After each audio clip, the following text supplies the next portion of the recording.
Very good morning to all class students and online defense classes in most welcome.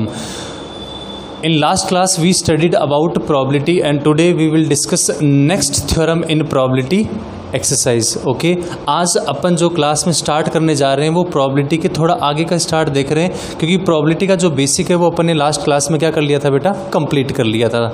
तो आज अपना heading note करना, leap वर्ष, सामान्य वर्ष और शताब्दी.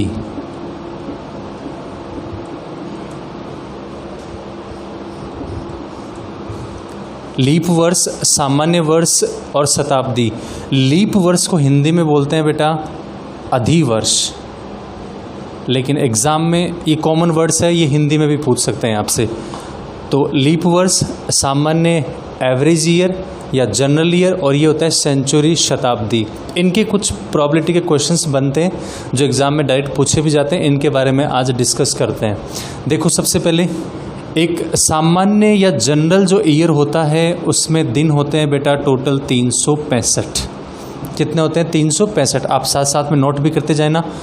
इसमें जो आपके टोटल सप्ताह होते हैं वो होते हैं बेटा 52. अब आपको अच्छे से पता है कि एक सप्ताह में दिन कितने होते हैं? 7. तो मैं 52 को किससे गुणा कर देता हूँ? 7 से. तो यहाँ पे दिन निकल के आते हैं 364. कितने दिन निकल के आते हैं? 364 दिन निकल के आते हैं. तो अब यदि मैं इनसे कंपेयर करूं तो मेरे पास में कितने दिन एक्स्ट्रा निकल रहे हैं बेटा? यहाँ से 1 दिन एक्स्ट्रा निकल रहा है, मतलब 1 दिन यहाँ से अतिरिक्त निकल रहा है. अब ये 1 दिन में क्या हो सकता है? मंडे भी हो सकता है, ट्यूसडे भी हो सकता है, वेडनेसडे भी हो सकता है, थर्सडे भी हो सकता है, फ्राइडे भी हो सकता है और सैटरडे संडे भी हो सकते हैं. तो एक जनरल यहाँ से क्वेश्चन यदि मैं स्टार्ट करूँ कि एक सामान्य वर्ष में अपन देखें तो 52 तो सप्ताह होते हैं, एक में 7 दिन होते हैं, तो टोटल दिन कितने आते हैं? 364. तो आपका 1 दिन यहाँ से एक्स्ट्रा निकल जाता है. अब ये 1 दिन में अपना कोई भी डे या वार हो सकता है, तो इसमें कौन सा वार या डे हो सकता है, इस बात की प्रोबेबिलिटी कैसे निकालेंगे? दिन कितने एक्स्ट्रा निकल रहे हैं? 1. टोटल दिन कितने होते हैं अपने पास में? 7. तो यदि मैं इसकी प्रोबेबिलिटी निकालना चाहूँ तो मेरे पास में आंसर आएगा 1/7. हो गया क्लियर? नेक्स्ट, यदि मैं बात करूं लीप या अधिवर्ष की, लीप या अधिवर्ष की बात करूं तो इसमें टोटल दिन होते हैं बेटा 366. इसमें दिन कितने होते हैं? टोटल 366. यदि आप नॉर्मल ईयर से बात करो इसकी तो आपके पास में वही 52 सप्ताह होंगे टोटल. 52 में कितने होते हैं बेटा? 7. तो टोटल मैं मल्टीप्लाई करूंगा तो कितना आएगा? 364. कितने दिन एक्स्ट्रा निकल गए यहाँ से? 2 दिन एक्स्ट्रा निकल गए. अब ये 2 दिन क्या हो सकते हैं? ये ग्रुप बन सकता है आपका. फर्स्ट डे मंडे है तो नेक्स्ट डे क्या आ सकता है बेटा? ट्यूसडे. ऐसे ही यहाँ ट्यूसडे होगा तो यहाँ वेडनेसडे, मतलब ये दिन चलते जाएंगे. अब मैंने पूछा कि यहाँ पे मंडे आने की प्रोबेबिलिटी, तो मंडे फर्स्ट डे भी आ सकता है और मंडे आपका सेकेंड डे भी आ सकता है. तो मैं इस बात की यहाँ पे कोई एक दिन निकालूँ तो उस बात की प्रोबेबिलिटी निकल के आ जाती है यहाँ से 2/7. ये भी क्लियर हो गया. अगला, यदि मैं देखने चाहूँ यहाँ पे क्वेश्चन को थोड़ा अपोजिट करूँ कि मान लो अपने पास में कोई सामान्य वर्ष है, अपने पास में कोई सामान्य वर्ष है, तो इसमें 52 तो कोई डे आएंगे आपके पास में, 52 तो पूरे के पूरे दिन मिलेंगे. जैसे 52 मंडे मिलेंगे आपको, 52 ट्यूसडे मिलेंगे. अब मैंने पूछ लिया कि 53 मंडे आने चाहिए, तो इसके लिए आपका आंसर कितना हो जाएगा? 1/7. यदि मैंने आपसे पूछ लिया कि 54 मंडे आने चाहिए, ऐसा तो पॉसिबल ही नहीं होगा. क्यों नहीं होगा? क्योंकि बेटा दिन ही नहीं बचेंगे, तो प्रोबेबिलिटी कितनी आ जाएगी अपने पास में? 0. यदि इसका नेगेटिव आंसर पूछ ले कि मान लो आपके पास में 52 मंडे नहीं आने चाहिए, तो आप आने चाहिए उसको कितने में माइनस कर दोगे? 1 में से माइनस कर देंगे. तो इसका यदि मैं नेगेटिव आंसर लूँ यहाँ से तो आपका आंसर निकल के आएगा 1 - 1/7 और टोटल कितना हो जाएगा? 6/7. ये यहाँ पे क्लियर हो जाएगा.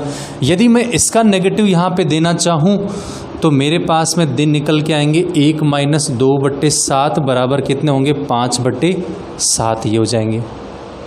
आ गया समझ में? अब दूसरा मेरे पास में आता है कि शताब्दी वर्ष क्या होते हैं. शताब्दी वर्ष के क्वेश्चन ज़्यादा तो नहीं पूछे जाते डिफेंस में, लेकिन कभी कभार पूछ लेते हैं। जनरली आपको नाम से ही पता है कि इसमें टोटल वर्ष कितने होते हैं बेटा, 100 वर्ष होते हैं। इसमें शताब्दी में कितने होंगे, 100 वर्ष होंगे।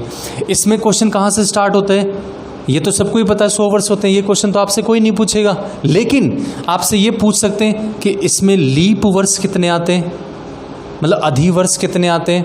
फिर अधिवर्ष का यदि पता चल जाए आपको तो ये क्वेश्चन आ सकता है कि इसकी आने की प्रायिकता कितनी होगी। तो लीप वर्ष निकालने का शॉर्टकट मेथड सुन लो।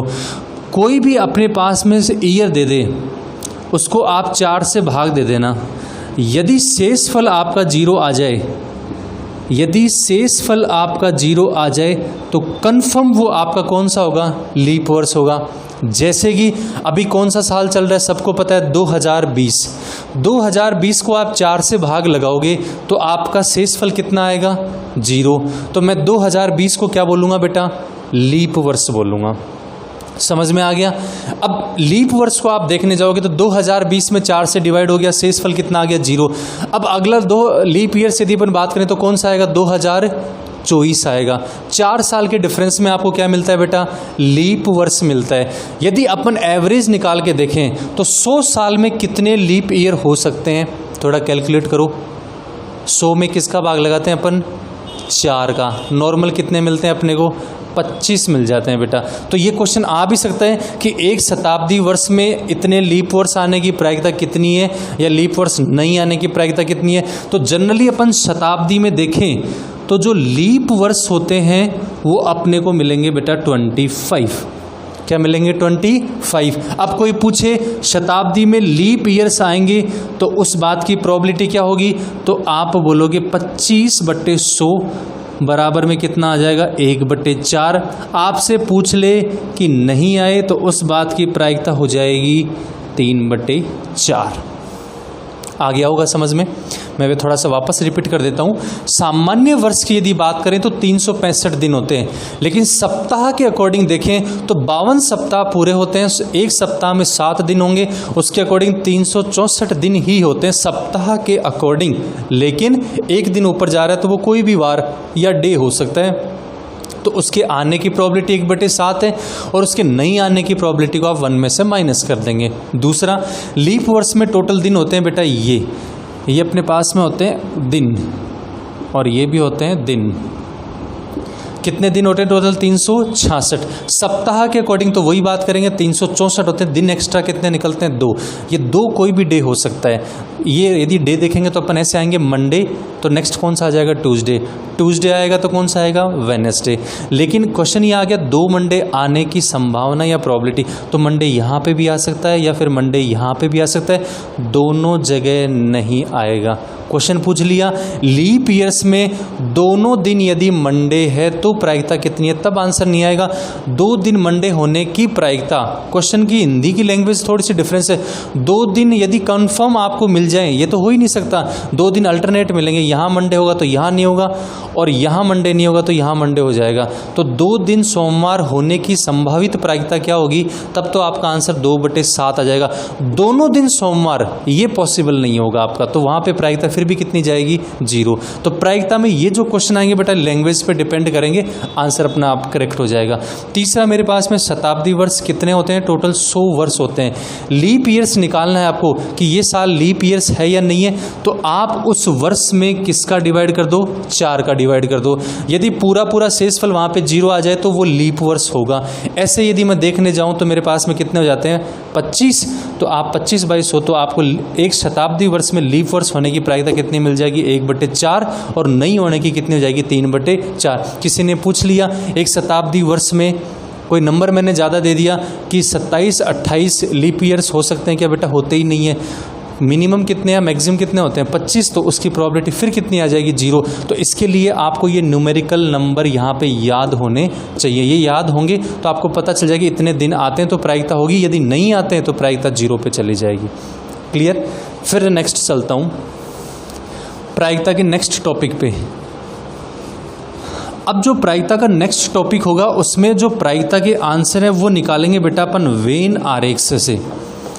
किससे निकालेंगे, वेन आरेख से। अब ये वेन आरेख क्या होता है, यदि अपने पास में कोई भी आर्टिकल, ऑब्जेक्ट या मैथमेटिकल नंबर एक समुच्चय के रूप में होते हैं और उस समुच्चय को अपन किसी ज्यामिति या कोई पर्सनल ज्योमेट्री से शो करते हैं, जो एक परफेक्ट ज्योमेट्री बन जाती है, उसको अपन कहते हैं गणित की या मैथ्स की लैंग्वेज में वेन आरेख। तो इसमें कुछ प्रोबेबिलिटी के क्वेश्चन से सॉल्व करते हैं अपन और कुछ फॉर्मूले बनाते हैं। वेन आरेख,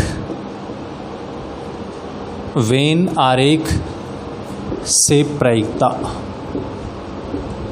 प्रोबेबिलिटी विथ वेन डायग्राम, इससे अपने को निकालना है। क्यों बनाते हैं बेटा? इससे जल्दी क्वेश्चन सॉल्व होंगे, आपको ज़्यादा टाइम नहीं लगाना पड़ेगा।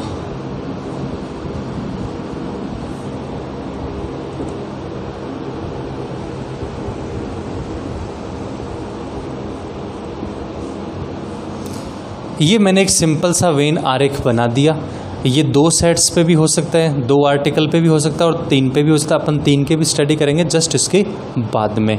सबसे पहले पता होना चाहिए कि इसका मीनिंग क्या होता है। बेटा ये एक आयताकार ज्योमेट्री होती है जिसके अंदर वाकई में क्या होते हैं, अपने पास में कुछ समूह होते हैं। ये पहला ए समूह है, ये अपने पास में कौन सा समूह है? दूसरा समूह है। समूह का मतलब समुच्चय भी हो सकते हैं। अब इनमें कुछ मैथ्स की संख्याएं, एलिमेंट, अवयव या कोई भी आर्टिकल्स भी हो सकते हैं। तो ये ए समुच्चय हो गया।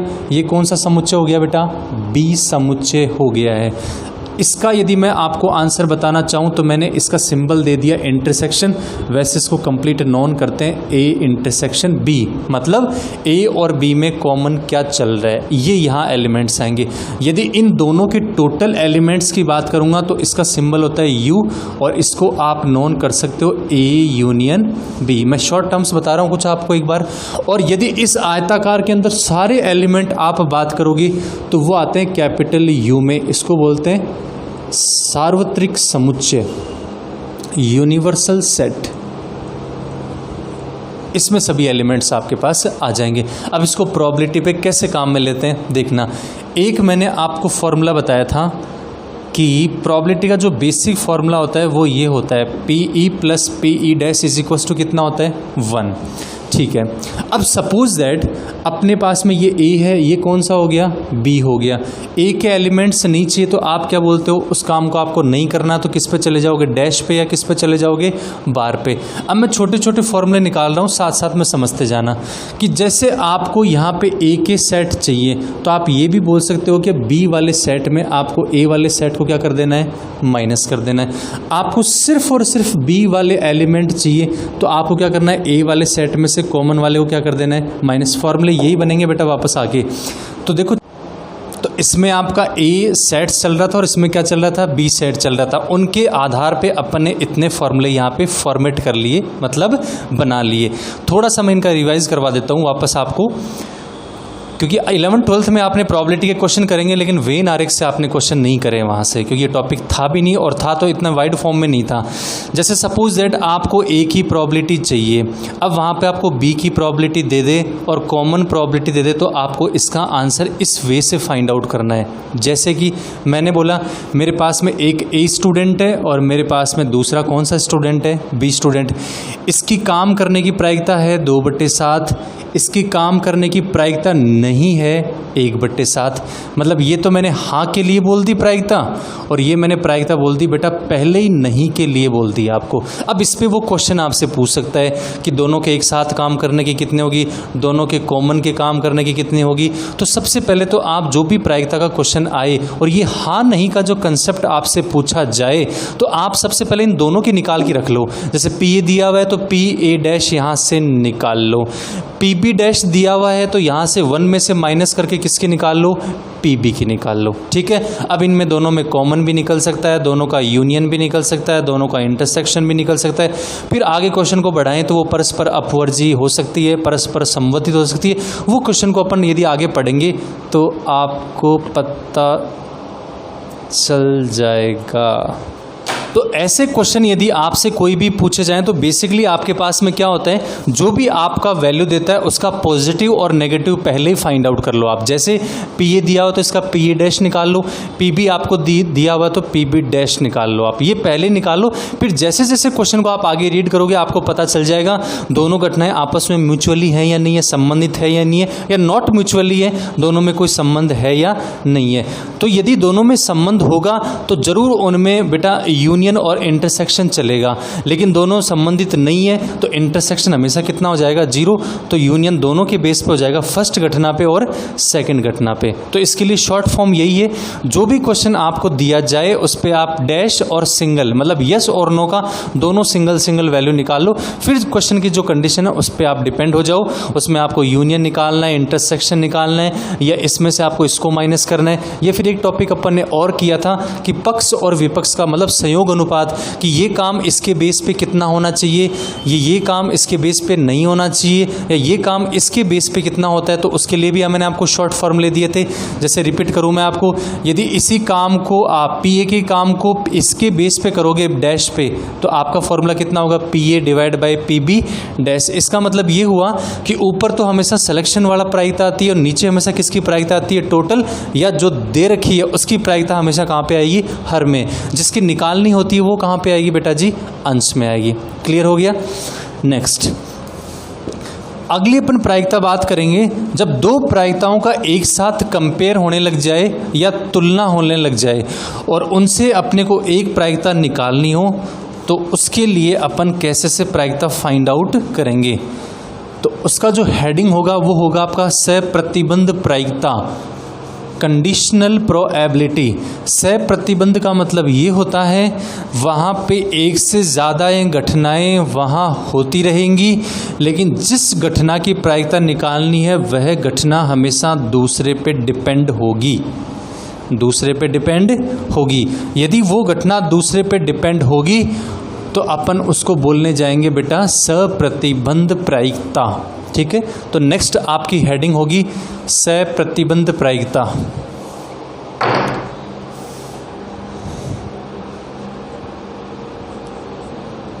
सप्रतिबंध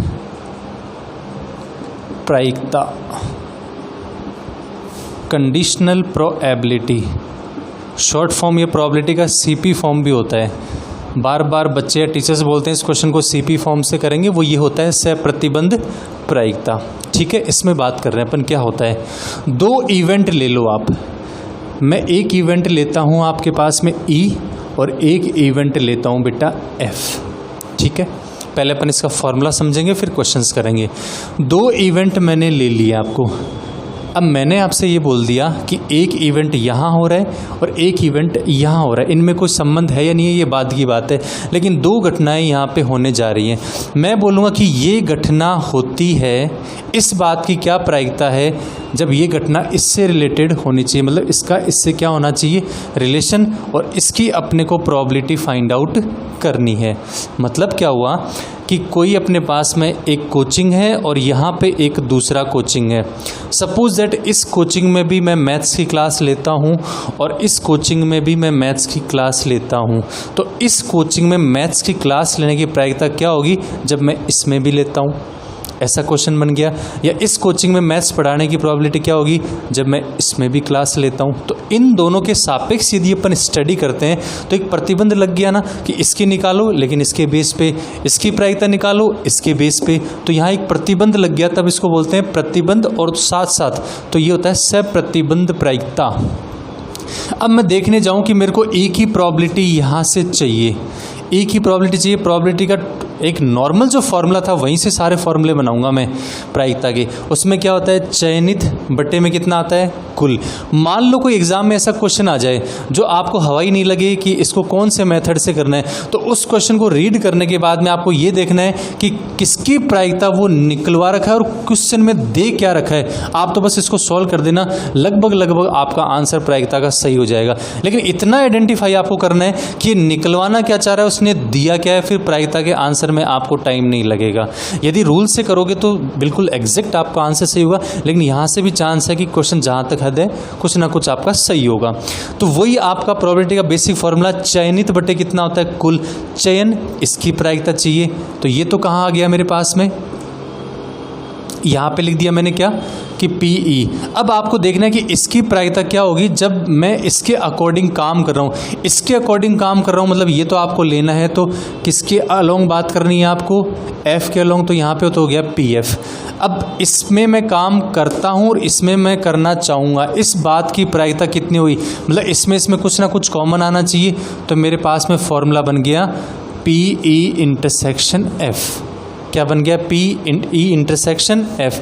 अब इस क्वेश्चन को बनाते हैं वापस। मैथ्स यहाँ पे भी पढ़ाते हैं अपन, मैथ्स यहाँ पे भी पढ़ाते हैं। इसकी प्रायिकता क्या होगी अपने पास में, तो इसकी प्रायिकता क्या होगी, पहले तो मैं दोनों की कॉमन देखूंगा कि कितने कितने टाइम तक पढ़ाते हैं, फिर इसमें कितने टाइम के सापेक्ष पढ़ाते हैं। तो ये PF तो नीचे आ गया, ये इंटरसेक्शन क्या आ गया, ऊपर आ गया। इसको यदि मैं वेन आरेख से एक्सप्लेन करूँ थोड़ा सा, इसको यदि मैं वेन आरेख से एक्सप्लेन करूं थोड़ा सा, तो ये तो मेरे पास में E हो गया, मतलब उन फॉर्मूले से करना चाहूँ तो भी आंसर आ जाएगा। ये क्या हो गया मेरे पास में, F हो गया। मैं बोलूँ कि इस बात की प्रायिकता क्या है जो इसके अकॉर्डिंग काम कर रहे हो आप, तो इसके अकॉर्डिंग और इसके अकॉर्डिंग काम करूंगा तो मेरे पास में टोटल जो कॉमन चीज़ है, या अपन आदमियों की बात करें या टीचर्स की बात करेंगे, वो कॉमन तो मिलेंगे अपने को यहाँ, मतलब इन कॉमन की अपन बात करेंगे। लेकिन मैंने बोला कि मैं यहाँ काम करना चाहूँगा, लेकिन इसके सापेक्ष कितना होगा, तो ये तो कहाँ आ जाएगा बेटा, डिवाइड में। अब इसमें तो काम कर लिया आपने पहले, अब इसमें करना चाहोगे तो दोनों का कॉमन कहाँ आ गया बेटा, ऊपर आ गया। मैं इसको वेन आरेख से फॉर्मूला देना चाहूँ तो भी मेरे पास में क्या होगा, ये भी इंटरसेक्शन होगा और ये मेरे पास में कितना होगा, PF हो जाएगा। तो मैं इस वाले कोचिंग में या स्कूल में क्लास ले रहा हूँ पहले से, अब मैं इसमें लेना चाहता हूँ। तो मतलब ये तो पूरा सिस्टम है मेरे पास में, मतलब आपको क्या दिया गया, टोटल।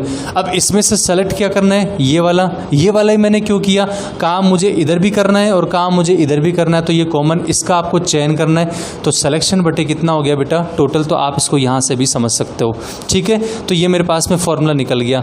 अब मैं इसको सही तरीके से मेंशन करूँ तो PE की जो प्रोबेबिलिटी होगी वो कितनी होगी, यहाँ पे PE intersection F divided bye कितना हो जाएगा, यहाँ पे PF हो जाएगा। यदि मैं इसका नेगेटिव देना चाहूँ कि मुझे तो काम यहाँ पे करना ही नहीं है, मतलब E पे काम नहीं करना, तो आप क्या करोगे, इसको 1 में से माइनस करेंगे। 1 में से आप इसको माइनस करोगे तो आपके पास में आंसर क्या होगा, PF minus PE intersection F divided bye कितना हो जाएगा, PF। समझ में आ गया। अब इस नंबर को आप वेन आरेख में देखो, एक नया फॉर्मूला और बना देता हूँ छोटा सा।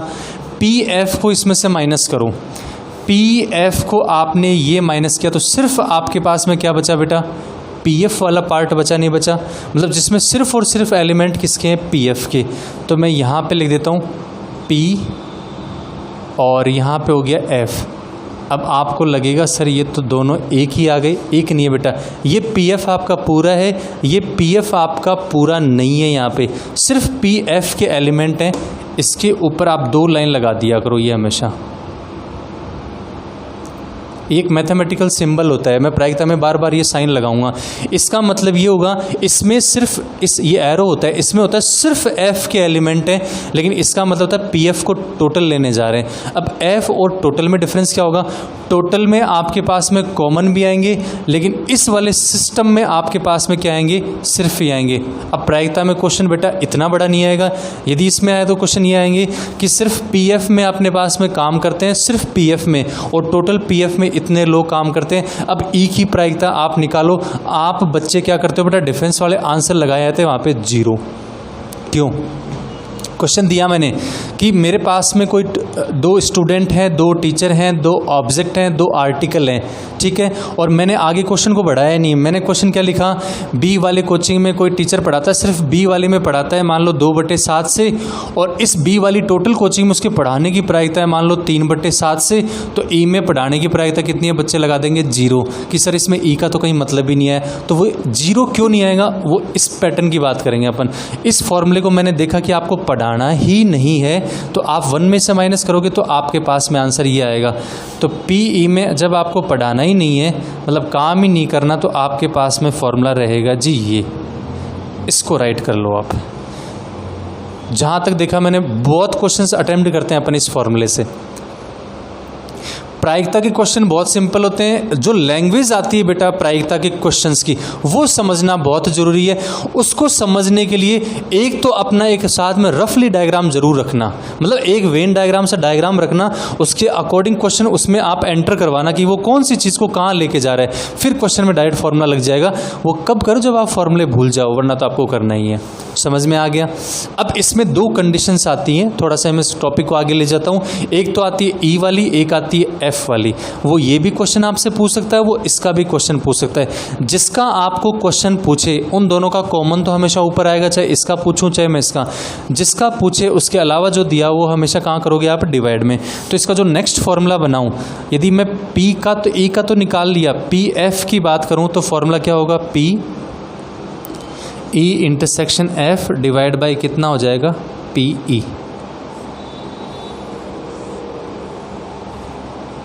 ये मेरे पास में यहाँ फॉर्मूला हो जाएगा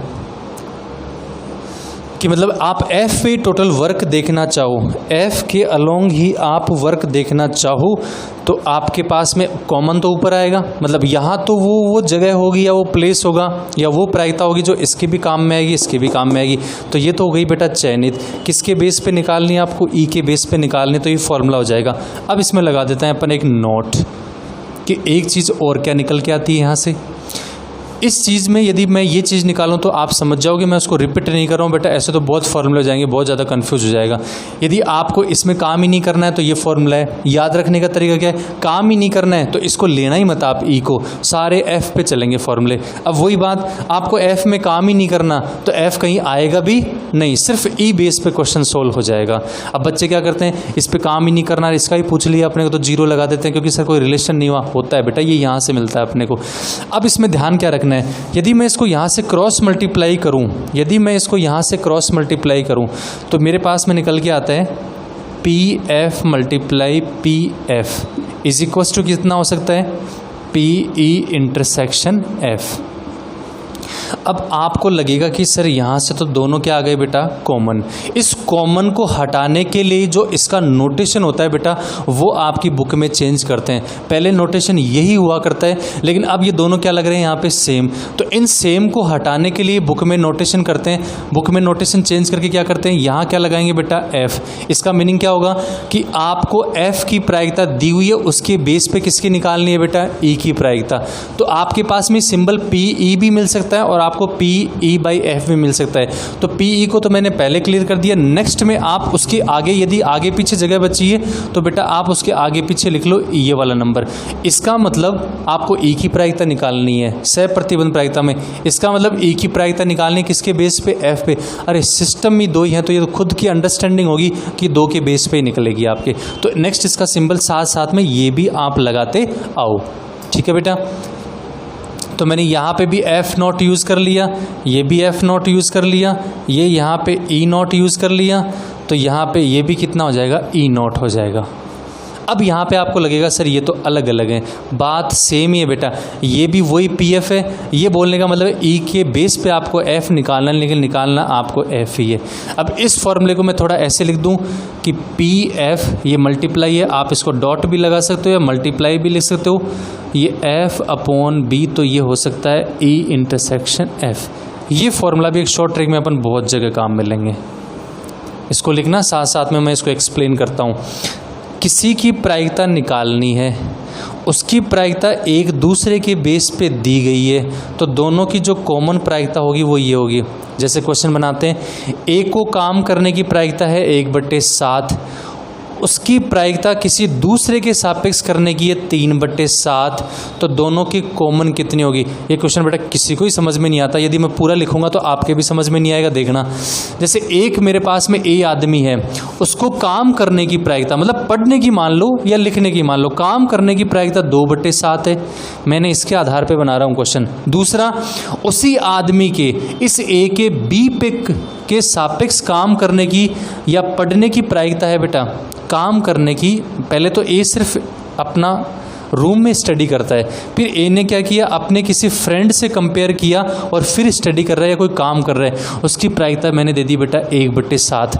अब मैंने क्या बोल दिया, उन दोनों के एक साथ पढ़ने की प्रायिकता कितनी है, मतलब आप उनका क्या करोगे बेटा, कॉमन, कि ये भी पढ़ना चाहिए और ये भी पढ़ना चाहिए। पहले तो मेरे को बी का पता ही नहीं है, बी का काम करने का तरीका कितना है, तो ये क्वेश्चन होता ही नहीं बेटा यदि ये फॉर्मूला अपने पास से नहीं होता तो एक को पढ़ने की प्रायिकता है 2/7। दूसरा, ए की पढ़ने की बी के सापेक्ष प्रायिकता कितनी है, 1/7। अब दोनों को पढ़ाना है अपने को, मतलब कॉमन है, दोनों ही पढ़ने चाहिए, तो प्रायिकता मतलब इन दोनों को आपस में क्या कर देते हैं, गुणा। तो मेरे पास में कितना होगा, 2/7 गुणा 1/7, आंसर निकल गया 2/14 इज इक्वल्स टू कितना हो जाएगा, 1/7। तो बेटा प्रायिकता के क्वेश्चन इन छोटे छोटे फॉर्मूले से निकलते हैं डायरेक्ट, यदि याद रह जाएंगे तो जल्दी सॉल्व हो जाएंगे, वरना सॉल्व नहीं होंगे आपसे। तो ये टॉपिक आपको समझ में आ गया होगा, सहप्रतिबंध प्रायिकता। ये तो है, इसमें बेटा बेसिक चीज़ें आपको ध्यान में रखनी है। फिर छोटी मोटी और बातें आ सकती है, वो क्या आ सकती है, यदि मान लो दोनों में कुछ कॉमन ही नहीं है, दोनों में कुछ कॉमन ही नहीं है, उसके लिए अपन थोड़ी सी और बात कर लेते हैं कि कॉमन नहीं है तो क्या क्या ध्यान में रखना है आपको।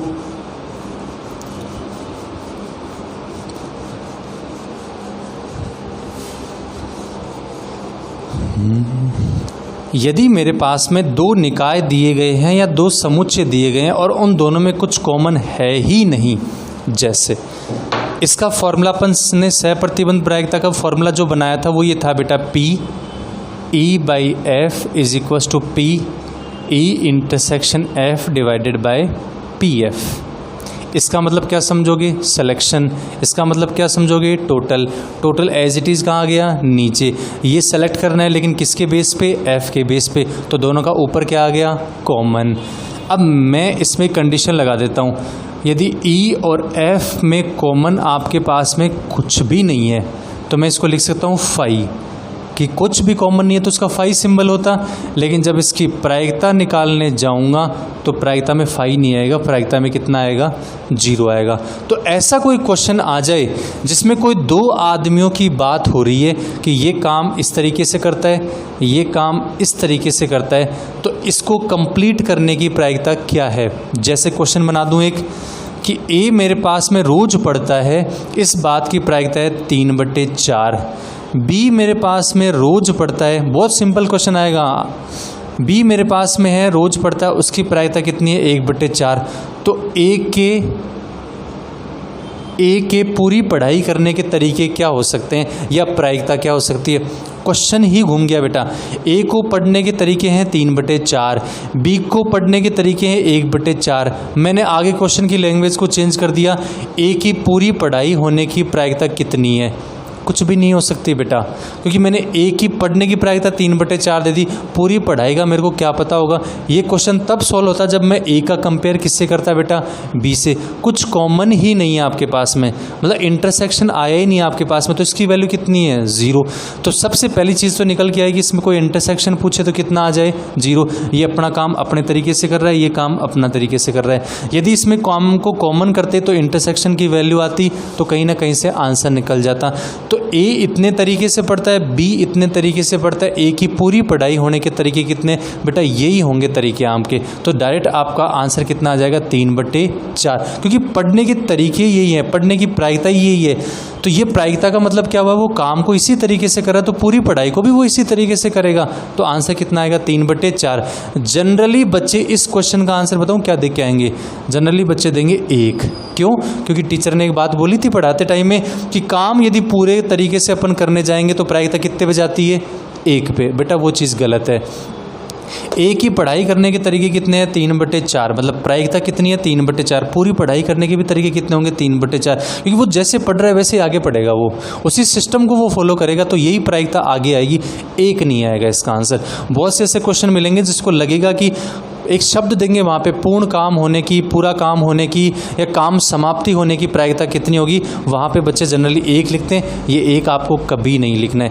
1 कब लिखना है आपको, ये भी मैं आपको यहीं क्लियर कर देता हूँ। आपको यहाँ पे प्रायिकता कुछ भी नहीं दे, 1 अपनी पढ़ाई को रोज़ निरंतर या रेगुलर करता है, 1 की पढ़ाई पूर्ण होने की प्रायिकता कितनी है, तब आंसर कितना आएगा? 1 आएगा हमेशा। कोई मैथमेटिकल नंबर आएगा तब आपका आंसर 1 नहीं आएगा।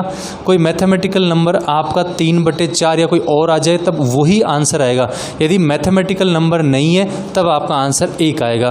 तो इसी के नीचे मैं नोट लिखवा देता हूं आपको। यदि किसी काम की प्रायिकता गणितीय संख्या में नहीं है,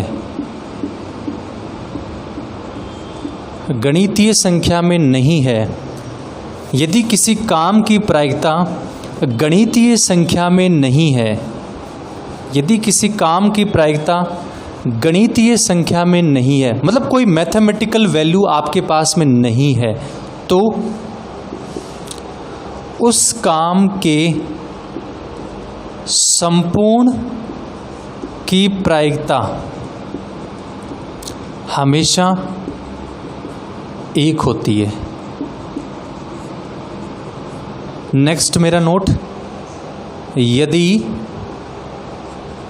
किसी काम की प्रायिकता गणितीय संख्या में है और उसकी किसी से भी तुलना नहीं है, तुलना नहीं है, तो संपूर्ण की प्रायिकता वहीं रहती है, वहीं संख्या रहती है। 2 आपको मैंने स्टेटमेंट दिए बेटा, इनको आपको अच्छे से अपने दिमाग में सेट करना है। आपने सेट करे भी थे 11th-12th में, लेकिन आपके पास में प्रॉपर स्टेटमेंट नहीं था कोई। अब ये मैंने प्रॉपर स्टेटमेंट आपको दे दिया है कि किसी काम की प्रायिकता गणितीय संख्या में नहीं है, तो आपको हमेशा संपूर्ण प्रायिकता किस पे पढ़नी है बेटा? 1 पे करनी है। यदि गणित की आपको संख्या दे दे तो आपके पास में वो कंपेयर नहीं करें तो ये होगी। यदि आपके पास में कोई काम हो और उससे दूसरे से तुलना हो जाए, तब आपको टॉपिक हमेशा अपने दिमाग में क्लिक करवा के लेके आना है कि क्वेश्चन किस पे चल रहा है? सह प्रतिबंध प्रायिकता पे चल रहा है। तीनों स्टेटमेंट देखना।